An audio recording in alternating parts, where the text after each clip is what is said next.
Bismillahirrahmanirrahim. Assalamualaikum warahmatullahi wabarakatuh. Alhamdulillah. Salatu wassalamu ala rasulillah ibni abdillah wa ala alihi wa sahbihi ajma'in, amma ba'du. Yang terhormat Bapak Dr. Irham selaku dosen pengampu studi naskah serta teman-teman sekalian rahimakumullah. Bismillahirrahmanirrahim. Qala musanifu rahimahullahu ta'ala wa nafa'ana bihi wa bi'ulumi fid dharaini amin ya rabbal alamin.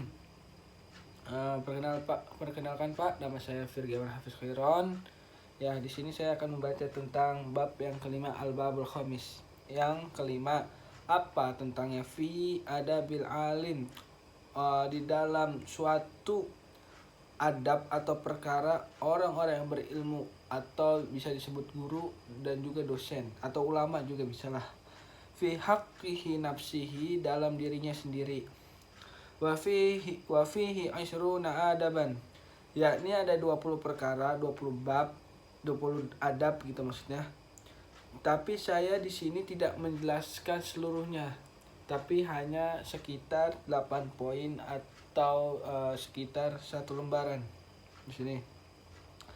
Nah, langsung saja. Yang pertama, al-awwalu an yudimu muraqabatallahi ta'ala, yakni melanggengkan atau mengkekalkan kekuasaan Allah terhadap sunyinya atau ramainya. Itu yang pertama. Maksudnya apa? Kita harus melanggengkan atau mengkekalkan kekuasaan Allah.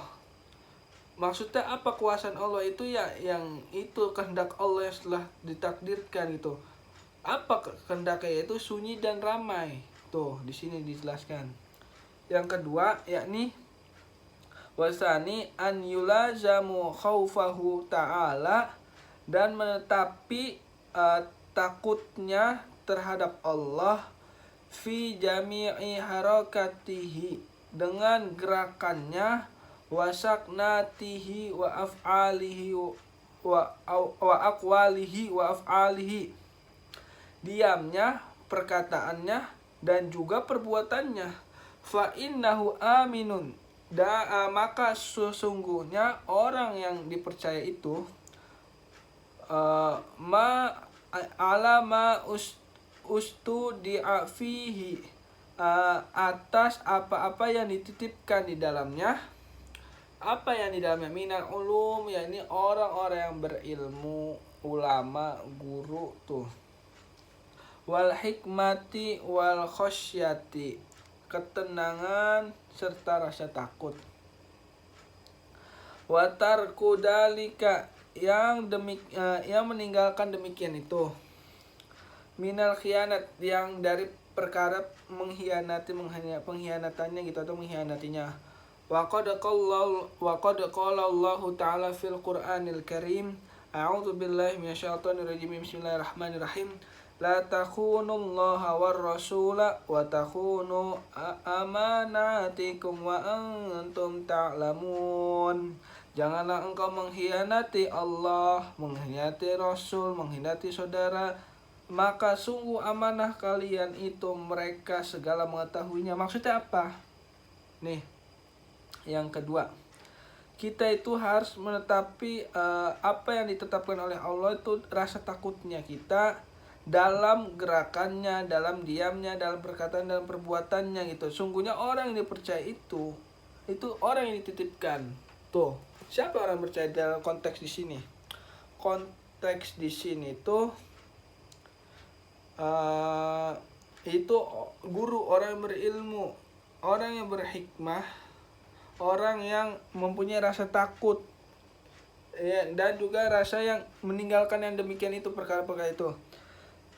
Juga terus yang untuk menghindari suatu pengkhianatan. Dan Allah berfirman, janganlah engkau mengkhianati Allah, mengkhianati Rasul, mengkhianati saudaramu, dan amanah kalian itu mereka segala mengetahuinya. Nah, di sini Allah memerintahkan kita jangan suka mengkhianati Allah, mengkhianati Rasul, mengkhianati saudara, atau itu apapun lah itulah. Dan juga kita harus amanah kalian itu mereka sekitar. Nah, kita sebagai guru itu kan harus amanah gitu, karena kalau kita penyampainya itu sesat atau tidak tepat lah katakan gitu, itu melanggar amanah itu, maka Allah tahu segala perbuatan kita itu. Yang ketiga wasalis, yang ketiga yaitu an la yazimu as-sakinah, yakni untuk menetapi terhadap ketenangan. Jadi ketika kita ada cobaan, kita ada ujian, untuk menyampaikan materi kita harus tenang. Terus juga ketika seorang guru terhadap muridnya itu ada permasalahan, kita tenang menghadapi problematika itu, tenang mencari jalan keluar dan sebagainya, itulah pokoknya.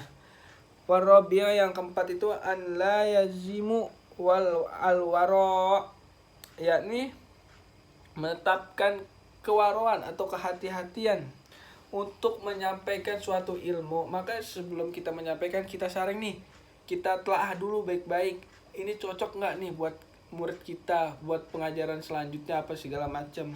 Pokoknya lah disaring-saring dulu, ditelaah baik-baik, terus ya pokoknya tidak dipastikan dulu kebenaran ilmu tersebutnya. Wal khamis, yang kelima itu tentang an yulazimu at-tawadu, yakni menetapi perkara-perkara yang rendah hati.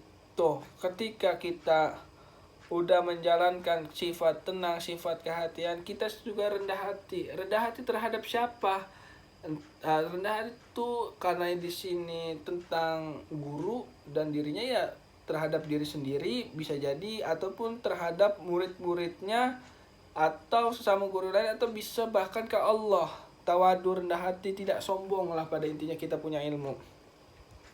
Yang keenam itu an yulazimul khusyu', dan menetapi kekhusyuan lillahi ta'ala karena Allah.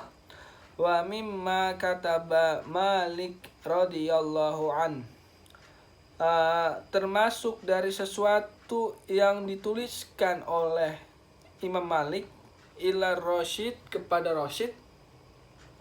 Apa isinya? Idza alimta ilman, apabila mengetahui olehmu terhadap ilmu, fal yuraka alaihi, maka lihatlah atasmu. Tuh, asaruhu wa waqaruhu, dan pengaruhnya dan juga kewibawaannya, wa sakinatuhu wa ilmuhu, dan ketenangannya dan kesabarannya. Liqaulihi sallallahu alaihi wasallam, dan Rasulullah sallallahu alaihi wasallam bersabda, al ulama'u warasatul anbiya, ulama adalah para ahli waris nabi. Makanya ketika ulama meninggal, itulah ujian bagi kita. Ilmu-ilmu sudah dicabut oleh Allah perlahan satu persatu. Pondasi-pondasi bumi mulai pada hilang, mulai pada karatan, mulai pada rapuh. Bisa dikatakan seperti itu. Tuh.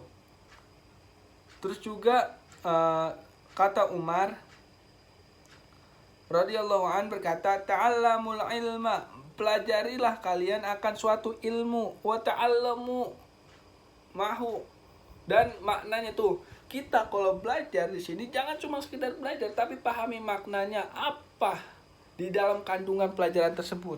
Tuh. As-sakinata wal waqar, terhadap ketenangan, terhadap kewibawaannya. Wa qala ba'da salaf, dan dikatakan sebagian ulama salaf, hakun 'alal alim, kewajiban atau haknya orang yang berilmu, guru, dosen, kiai, ulama di sini sesuai konteks kita apa? An yatawadhu'a, itu harus kudu rendah hati. Rendah hati terhadap siapa? Lillahi ta'ala, terhadap Allah subhanahu wa ta'ala. Fi sirrihi wa alani niyatihi, terhadap ketenangannya dan juga keramaiannya. Wa yahtariza min nafsihi, dan menjaga dari dirinya sendiri. wa yaqifa amma ashkala alaihi, dan berhenti dari suatu yang menyulitkan bagi guru tersebut. Tuh. Terus yang selanjutnya yang ketujuh, wasabi' an yakuna ta'wilu. Tuh, hendaknya mentakwilkan atau bersandarnya terhadap kemana? Terhadap Allah. Untuk apa? Untuk fi jami'i umuri, terhadap seluruh urusannya, alallahi ta'ala, terhadap Allah subhanahu wa ta'ala. Segala sesuatu kita harus berserah diri kepada Allah. Maka kita selalu berdoa, Rabbi shrah li sadri wa yassir li amri wahlul 'uqdatam min lisani yafqahu qawli waj'alni waziran min ahli. Atau juga boleh Allahumma yassir wa la tu'assir, ya Allah tolong berikanlah kemudahan dan jangan kau persulit. Banyaklah doa-doa kemudahan gitu, baik urusan kita nanti di dunia ini ataupun kelak di masa yang akan datang di akhirat nanti. Wallahu a'lam. Terus juga yang ke-8, wasamin alla yaj'ala ilmuhu, dan tidak menjadikan ilmunya itu sulaman, itu tangga-tangga atau tingkatan-tingkatan. Ya tawassala bihi, menjadikan sarana dengannya, ilal a'radi, kepada tujuan-tujuannya. Tujuan apa? Ad-dunyati, tujuan-tujuan dunia. Minal jahin au malin au sum'atin au syuhratin au khadimatin au taqaddumin ala aqranihi, dari pangkat, harta, yang orang yang dipuji-pujinya, atau orang yang terkenal, orang yang didengar, atau yang diutamakan atas temannya. Tuh, di sini dikatakan di kitab ini, kita mencari ilmu itu jangan mengharap pangkat, jangan mengharap mengejar dunia. Apa maksudnya mengejar dunia? Yaitu pangkat, hartanya, jabatannya, orang yang terkenal, apapun segala macam itulah. Maka niatkan karena Allah, lillahi ta'ala. Ya mungkin hanya ini yang bisa dapat saya sampaikan. Hadanallahu wa iyyakum ajma'in. Wassalamualaikum warahmatullahi wabarakatuh.